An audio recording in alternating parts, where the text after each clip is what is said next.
हमारा चंद्रयान 3 लैंड होने ही वाला था। हमारा चंद्रयान 3 चंद्रमा की सतह से इसरो को लैंडिंग के लिए कमांड भेज ही रहा था कि अचानक इसरो के टीम में खलबली मच गई और इसरो के टीम की इमरजेंसी मीटिंग बुलाई गई। बताया जा रहा है कि चंद्रयान 3 ने अचानक कुछ ऐसा मैसेज वहां से भेज दिया जिसको देखने के बाद खुद डॉक्टर के सिवान नहीं रुक पाए। वो दौड़ते भागते हुए इसरो के ऑफिस में पहुंचे और तत्काल रूप से सभी कर्मचारियों की छुट्टी को रद्द कर दिया। छुट्टी रद्द करते हुए उन्होंने इमरजेंसी में चंद्रयान 2 के जो मेन फाउंडर थे डॉक्टर के सिवान उनको बुलावा भेज दिया। इन सभी चीजों के बाद पूरी दुनिया में खलबली मच गई कि आखिर चंद्रयान 3 को ऐसा क्या मिल गया, चंद्रयान 3 ने ऐसा क्या मैसेज भेज दिया कि आनन फानन में पूरे के पूरे इसरो टीम की छुट्टी को रद्द करके पूरे के पूरे इसरो टीम को तत्काल इमरजेंसी मीटिंग के लिए बुलाया गया। सवाल ये उठता है कि आखिर ये मैसेज था क्या। सवाल ये भी उठता है कि क्या कभी ऐसा पहले हुआ है, और सवाल ये भी उठता है कि आखिर इन सभी चीज़ों से भारत को लाभ होगा या नुकसान। इन सभी चीज़ों के बारे में हम डिस्कस करेंगे विस्तार से इसी वीडियो में, तो आप लोग इस वीडियो को अंत तक जरूर देखें। साथ ही साथ यदि आप हमारे चैनल पर नए हैं और अभी तक सब्सक्राइब नहीं किया है तो नीचे लाल कलर का बटन दबाकर हमारे चैनल को तुरंत सब्सक्राइब कर लें और इसरो के दिन रात कड़ी मेहनत के लिए कमेंट बॉक्स में जय हिंद जय इसरो लिख करके इस वीडियो को अपना एक लाइक जरूर दें। तो दोस्तों, जैसा कि आपको पता है कि भारत का बाहुबली चंद्रयान 3 दहाड़ मारता हुआ चंद्रमा की सतह पर गुर्रा रहा है, चंद्रमा की सतह पर उतरने के लिए छटपटा रहा है। चंद्रमा की लैंडिंग साइट पर वह समय से पहले पहुंच चुका है और वहां से इसरो को बार बार कमांड मांग रहा है, लेकिन इसरो पूरी कंफर्मेशन के बाद ही उसे उतरने की इजाजत देना चाहता है। इन सभी चीजों के बीच इसरो यह डिसीजन ले ही रहा था कि इसे अब हम उतरने की इजाजत दे दें कि अचानक हमारे चंद्रयान 3 के सेंसर ने कुछ ऐसे सिग्नल नोट किए जो बेहद अनजान थे। जैसे यह सिग्नल नोट हुआ, सबसे पहले यह सिग्नल तुरंत ही इसरो के पास फॉरवर्ड कर दिया गया। इसरो ने जब इस सिग्नल को देखा तो वो समझ गए कि दरअसल यह सिग्नल हमारे चंद्रयान 3 के आर्टिफिशियल इंटेलिजेंस के टेक्नोलॉजी बेस्ड कंप्यूटर ने कैच किया है। बताया जा रहा है कि जिस जगह पर हमारा चंद्रयान 3 गुर्रा रहा है, दहाड़ मार रहा उतरने के लिए, उस जगह से महज 5 किलोमीटर की दूरी पर एक सिग्नल मिला है। उस सिग्नल के माध्यम से चंद्रयान 3 ने नोट किया है कि यह सिग्नल बार बार आ रहा है, मतलब कि एक बार नहीं बल्कि कई बार आ रहा है। और बताया जा रहा है कि जब तक हम इस सिग्नल को रिस्पॉन्स नहीं करेंगे ये सिग्नल आना बंद नहीं होगा, और जब तक यह सिग्नल आना बंद नहीं होगा तब तक हम अपने चंद्रयान 3 की लैंडिंग नहीं करा सकते। बताया जा रहा है कि ये जो सिग्नल आ रहा है ये दुनिया में किसी भी प्रकार के स्पेसक्राफ्ट, सैटेलाइट या दुनिया के किसी भी स्पेस एजेंसी के द्वारा नहीं बनाया गया है। यह सिग्नल बेहद अनजान लग रहा है, मानो ये सिग्नल एलियन भेज रहा हो।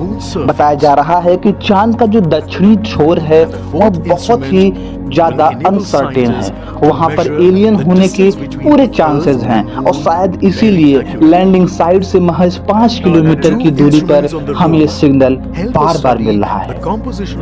चंद्रयान 3 के आर्टिफिशियल इंटेलिजेंस ने इसरो को जब ये मैसेज भेजा, इसके बाद उसने रिस्पॉन्स करने के लिए कोई एक सिग्नल इसरो से मांगा, लेकिन इसरो ने फिलहाल चंद्रयान 3 को किसी भी तरीके के रिस्पॉन्स करने का कमांड नहीं दिया है। बताया जा रहा है कि सबसे पहले इसरो इस मैसेज को, इस सिग्नल को नासा के साथ डिस्कस करेगा और यह देखेगा कि नासा को जो एलियंस के सिग्नल कई दशकों पहले मिलते थे क्या उनसे मैच कर रहा है। यकीन मानिए जो पता चला उसको सुन करके आपका भी सीना गर्व से चौड़ा हो जाएगा। नासा ने बताया कि दरअसल हमें जो 1970 और 90 और 2002 में सिग्नल मिले थे वो सभी सिग्नल इसी पैटर्न के थे। मतलब साफ है कि हमारे चंद्रयान 3 को मिला यह सिग्नल किसी और का नहीं बल्कि एलियन का सिग्नल है। इस सिग्नल के मिलने के बाद चंद्रयान 3 दुनिया में एक ऐसा मून मिशन बन चुका है जिसने एलियन का सिग्नल रिकॉर्ड किया है। भारत तो चाहता था कि चंद्रयान 3 के माध्यम से हम चंद्रमा की सतह पर अपना पहला कदम रख के विश्व में वर्ल्ड रिकॉर्ड बनाए, लेकिन चंद्रयान 3 का भाग्य इतना मजबूत है, इसरो ने तैयारी ही इतनी ज्यादा की है कि एक के बाद एक हमारा चंद्रयान 3 वर्ल्ड रिकॉर्ड बनाता जा रहा है। जहां चंद्रमा की सतह पर सबसे पहले पहुंचने वाला चंद्रयान एक मून मिशन बन चुका है, तो वहीं लूना 25 को पीछे करके भी उसने वर्ल्ड रिकॉर्ड बना लिया है। चंद्रमा की सतह पर अपना पहला कदम रखकर तो वो वर्ल्ड रिकॉर्ड बनाएगा ही, लेकिन अब उसने एलियन का सिग्नल प्राप्त करने वाला पहला मून मिशन बन चुका है। बताया जा रहा है कि अभी तक जितने भी एलियन के सिग्नल नासा या रूस के द्वारा प्राप्त किए गए हैं, वह जमीन पर लगे एंटीने ने प्राप्त किया है और वो सिग्नल बहुत वीक थे, लेकिन अब जो सिग्नल हमारे चंद्रयान ने पाया है वह सिग्नल काफी मजबूत और स्पेस में जा करके पाया है। ऐसा कभी किसी के साथ नहीं हुआ। यह सुनने के बाद या देखने के बाद इसरो के वैज्ञानिक खुशी से झूम उठे हैं। अब उन्हें समझ नहीं आ रहा कि हमें खुशी से इसका खुशहाली मनाना चाहिए या हमें सतर्क होने की जरूरत है, क्योंकि लैंडिंग से ठीक पहले हमें बार बार ये सिग्नल प्राप्त होना कहीं एक खतरे का संकेत तो नहीं, या फिर कहीं एलियन हमसे संपर्क करना चाहते हों, ये संकेत तो नहीं है। इसके बारे में इसरो डिटेल जानकारी जुटा रहा है। इसरो का कहना है कि हमें मिलने वाला यह सिग्नल भारत का ही नहीं बल्कि पूरे विश्व में इसरो का भी नाम रोशन करेगा, क्योंकि ये सिग्नल में कुछ ऐसे मैसेज हैं जिसको डिकोड करने के बाद अंग्रेजी के अक्षरों में वेलकम टू द मून जैसा कुछ समझ में आ रहा है।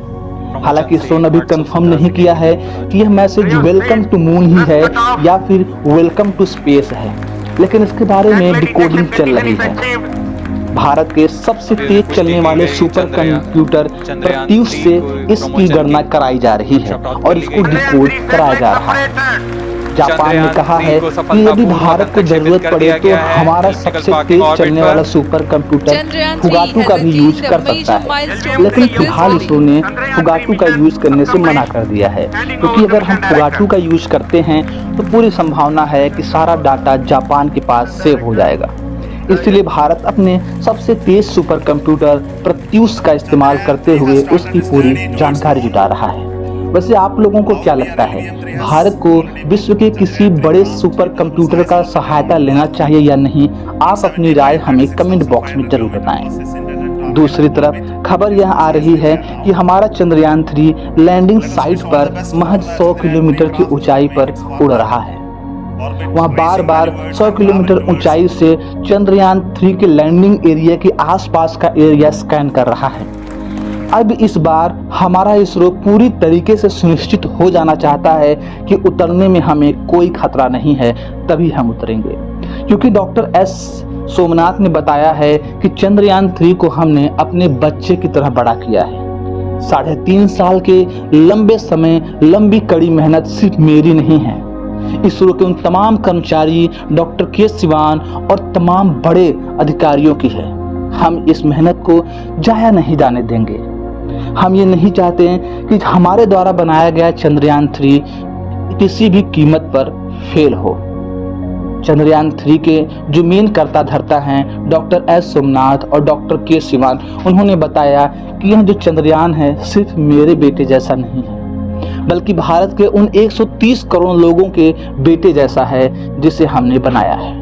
इसीलिए अब जो एलियन का सिग्नल मिला हुआ है उस सिग्नल की पूरी जांच पड़ताल होने के बाद ही हम लैंड कराएंगे। वैसे बात करें नासा की, तो नासा ने इसरो से संपर्क करते हुए कहा है कि हमें भी अपने चंद्रयान 3 का पार्ट बनाया जाए, हमें भी अपने स्पेस मिशन में शामिल किया जाए, क्योंकि नासा को पता है कि हमारा चंद्रयान 3 इतना ज़्यादा कैपेबल है कि दुनिया में कोई भी एक्सप्लोरेशन में पहला नंबर आ सकता है। चंद्रमा के दक्षिणी ध्रुव पर मौजूद तमाम चीजों की जो जांच होगी वो हमारा चंद्रयान 3 बहुत बारीकी से कर सकता है। इसीलिए नासा हमारे चंद्रयान 3 का मिशन का पार्ट बनना चाहता है, लेकिन इसरो ने साफ तौर पर मना कर दिया है। इसरो ने बोला है कि हमने इतनी मेहनत से इसमें इतने बड़े टेक्नोलॉजी का यूज किया है जो विश्व में किसी के पास नहीं है, जैसे आपने सुना होगा कि भारत ने मोनो इंजन का इस्तेमाल किया है जो विश्व में किसी भी देश के पास नहीं है। भारत में इसने 4 ऐसे आर्टिफिशियल इंटेलिजेंस के सॉफ्टवेयर का यूज किया है जो चैट जीपीटी नामक एआई से भी ज्यादा स्ट्रॉन्ग है। अगर हम नासा को अपने मून मिशन में शामिल करते हैं तो ये सभी टेक्नोलॉजी नासा के पास जाने का या इसको कॉपी करने का एक खतरा बना रहता है और भारत किसी भी कीमत पर खतरा मोल लेना नहीं चाहता।